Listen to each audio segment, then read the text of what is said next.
हे बच्चों, welcome back on our channel. बच्चों, last time हमने एक्सरसाइज 3.1 क्वेश्चन नंबर 3 सॉल्व किया था and this time we are going to start with question number 4। तो start करते हैं बच्चों। और स्टार्ट करने से पहले जो बच्चे इस चैनल को पहली बार देख रहे हैं, प्लीज चैनल को सब्सक्राइब कीजिए सो दैट आपको आने वाले वीडियोस के नोटिफिकेशन मिलते रहे। स्टार्ट करते हैं बच्चों क्वेश्चन नंबर 4। आपने जो क्वेश्चन नंबर 3 देखा है, सेम क्वेश्चन नंबर 4 है। अब आप सोच रहे होगे कि सीए में तो क्यों दिया है, टेक्स्ट बुक में इसलिए दिया है बिकॉज जो ओल्ड टेक्स्ट बुक थी या जो हमारा ओल्ड पोर्शन था उसके अकॉर्डिंग हमें ग्राफ था। न्यू पोर्शन में ग्राफ इज नॉट देयर। फिर भी इस क्वेश्चन में था तो मैंने क्वेश्चन लिखा है, but I will cut that portion, we are not going to do that. Which of the following pairs of linear equations are consistent और inconsistent? अब आपको याद होगा तो हमने क्वेश्चन नंबर 3 भी ऐसे ही किया है, जिसमें कंसिस्टेंट और इनकंसिस्टेंट बताना था। बट इसमें आगे भी एक क्वेश्चन है, क्या है? इफ कंसिस्टेंट, अगर कंसिस्टेंट है तो, obtain the solution graphically this portion is not there. Graph है ही नहीं तो we are not going to do that. अब एक चीज और बताऊंगी कि इसने ऐसा क्यों कहा कि if consistent then only we are suppose to find the solution. याद करो, रिकॉल करो, जो इंट्रोडक्शन पार्ट था या लास्ट वीडियो में भी मैंने आपको बताया था कि अगर लाइंस पैरेलल हो गई, इनकंसिस्टेंट हो जाएंगी। सिर्फ पैरेलल लाइंस ही इनकंसिस्टेंट होती है और इनका कोई सॉल्यूशन नहीं होता। If there is no solution, how will find that? That's why it is saying कि if consistent then only find the solution, but we are not going to solve it, only हमें ये बताना है कि consistent है या नहीं। ये तो लास्ट वीडियो में भी किया था बच्चों, क्वेश्चन नंबर 3 में भी। ये बहुत आसान है। करना क्या होता है, हमें रेशियो फाइंड करना होता है। जब हम रेशियोज फाइंड करते हैं, रेशियोज लाइक हम फाइंड करते हैं A1 upon A2, if it is not equal to B1 upon B2, then the lines जो भी मिलेंगी, अगर A1 A2 B1 B2 के इक्वल नहीं है तो वो लाइंस होती है इंटरसेक्टिंग लाइंस। यानी ये जो दोनों लाइंस हैं ये किसी न किसी एक पॉइंट पे मीट करेंगी और उसका एक यूनिक सॉल्यूशन होगा और वो कंसिस्टेंट लाइंस होंगी। दूसरा होता है A1 upon A2 is equal to B1 upon B2 is equal to C1 upon C2। ये लाइंस होती है कोइंसाइड लाइंस, जो एक के ऊपर एक आती हैं, जिसका हमारे पास बहुत सारा सॉल्यूशन होता है। There are many solutions for this, बहुत सारे सॉल्यूशन है। Plus these equations are consistent equation, यानी वो जो लाइंस होती है वो कंसिस्टेंट लाइंस होती है। बचा थर्ड, जो पैरेलल लाइंस है दे आर इनकंसिस्टेंट, तो हम उसकी बात ही नहीं करते क्योंकि चलो ठीक है बता देते हैं। A1 upon A2 is equal to B1 upon B2 is not equal to C1 upon C2, तो लाइंस विल बी पैरेलल। अगर पैरेलल है तो ही इनकंसिस्टेंट होगा, अदरवाइज कंसिस्टेंट है।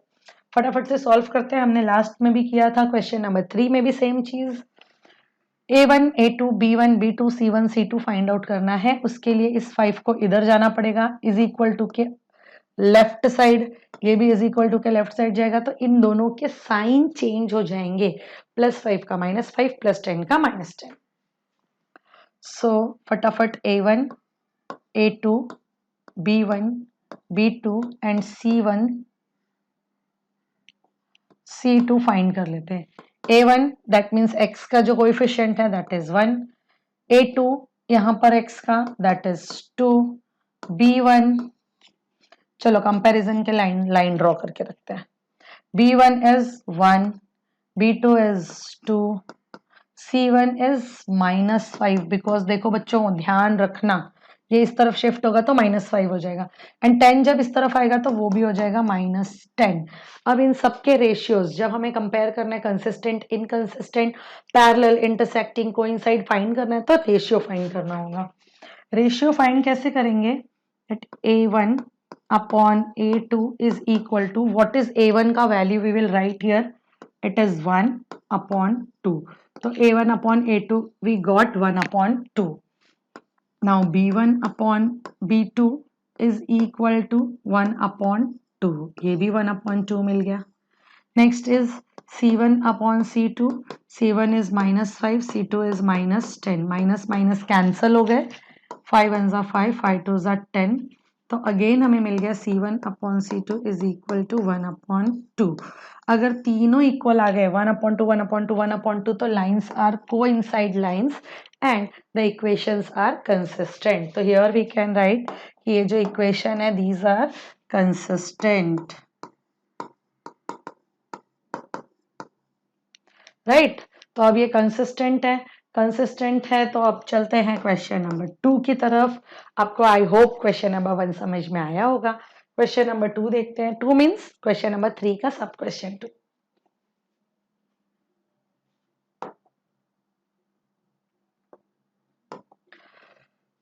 सेम है दैट हमें फाइंड करना है कंसिस्टेंट है या कंसिस्टेंट नहीं है। तो कंसिस्टेंट है या नहीं है के लिए हमें क्या क्या फाइंड करना होगा? A1 A2 B1 B2 C1 and C2. A1 is 1, A2 is A2 is 3, B1 is देखो यहाँ पे -y है तो इसका मतलब उसका कोएफिशिएंट जो 1 है उसको हम 1 नहीं लेकर के -1 लेंगे। Sign is more important, -1, this is -3। C1 is 8, इस तरफ जाएगा तो इट विल बिकम -8 और 16 जब टर्न होगा तो इट विल बिकम -16। अब सबके रेशियोज फाइंड कर लेते हैं। A1 upon A2 is equal to 1 upon 3, means ये तो इतने में ही मिल गया हमें बिकॉज ये इससे और रिड्यूस नहीं हो पाएगा। फिर B1 upon B2 is equal to -1 upon -3, ये कैंसिल हो गया तो we got 1 upon 3। Here we can not write as, इसकी वैल्यू निकालनी है तो B1 upon B2 is equal to 1 upon 3, ये भी 1 अपॉन 3 आ गया, दोनों 1 अपॉन 3 आ गया। Next C1 upon C2 is equal to -8 upon -16, 8 1 ज़ा 8, 8 2 ज़ा 16, तो C1 upon C2 is equal to half मिल गया। अगर ये हाफ हो गया इसका मतलब मुझे मिल क्या रहा है यहाँ say that A1 upon A2 is equal to B1 upon B2 and is not equal to C1 upon C2, क्योंकि देखो ये 1 upon 3 था, ये 1 upon 3 था and this is 1 upon 2, तो ये is not equal to आ गया, ये ऐसा आया, इसका मतलब कि लाइंस पैरेलल है। सो ये कैसा है? अगर लाइंस पैरेलल है तो इनकंसिस्टेंट होगा। तो ये इक्वेशन कैसी है? Inconsistent equation. याद रखना बच्चों, लास्ट 2 क्वेश्चन से हम सेम चीज रिपीट कर रहे हैं बिकॉज क्वेश्चन ही हमारा वही है and graphical representation this is not in our portion.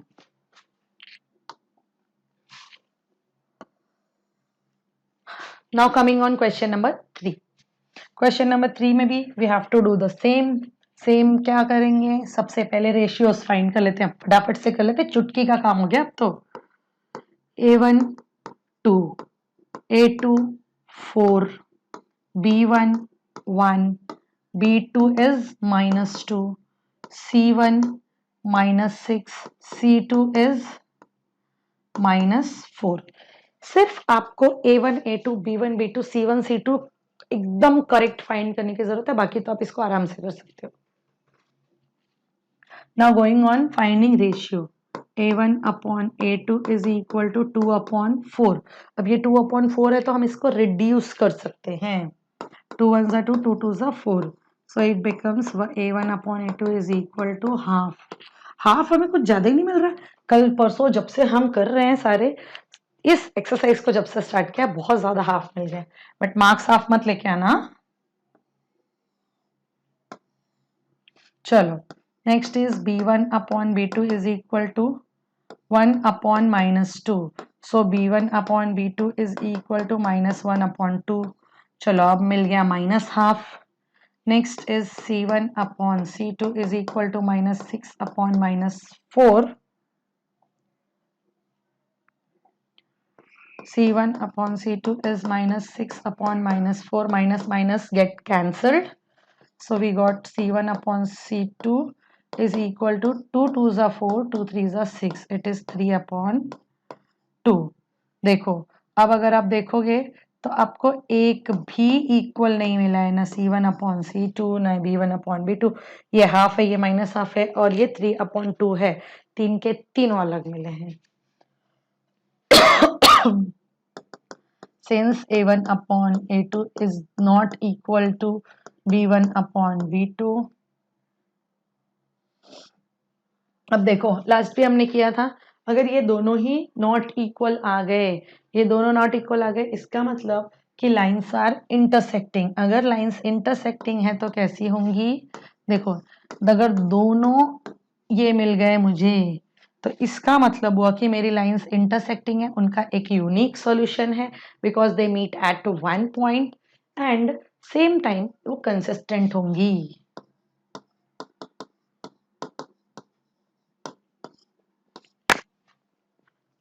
बच्चों चलते हैं अगले क्वेश्चन की तरफ। बहुत आसान है, आप चाहो तो इजीली सॉल्व कर सकते हो। मैंने जैसे ये क्वेश्चन लगाया तो आपको क्या करना चाहिए कि इस क्वेश्चन को मेरे सॉल्यूशन देने से पहले आप वीडियो पॉज कर लो, आराम से पहले खुद सॉल्यूशन निकाल लो, उसके बाद वीडियो को फॉरवर्ड करके फटाफट से देख डालो कि क्या आंसर था। ये तो है ही नहीं। शुरू करते हैं। A1, A2, B1, B2, C1, C2 से। See, A1 is 2, A2 is 4, B1 minus 2, B2 minus 4, C1 minus 2, C2 minus 5. Now, ratio A1/A2 is equal to 2/4. Again, we are going to get half only. 2 ones are 2, 2 twos are 4. A1/A2 is equal to half. ये हो गया A1/A2. Now moving on B1/B2. -2/-4. Minus minus cancel. 2 ones are 2, 2 twos are 4. Oh, we got again half. Half बहुत lucky है यार, बहुत बार आ रहा है। Next is, अब ये दोनों इक्वल मिल गए, लेट्स सी थर्ड वाला मिलता है क्या।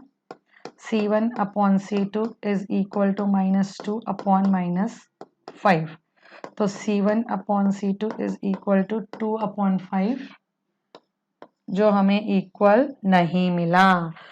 अगर A1/A2 is equal to B1/B2 and is not equal to C1/C2 है, that means lines are parallel.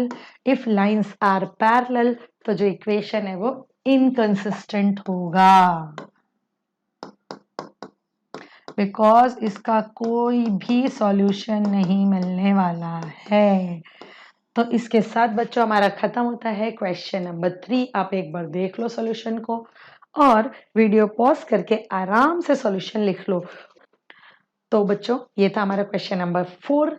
Next मिलते हैं क्वेश्चन नंबर 5 और 6 के साथ अगले वीडियो में। तब तक आप वीडियो देखते रहो और प्रैक्टिस करते रहो।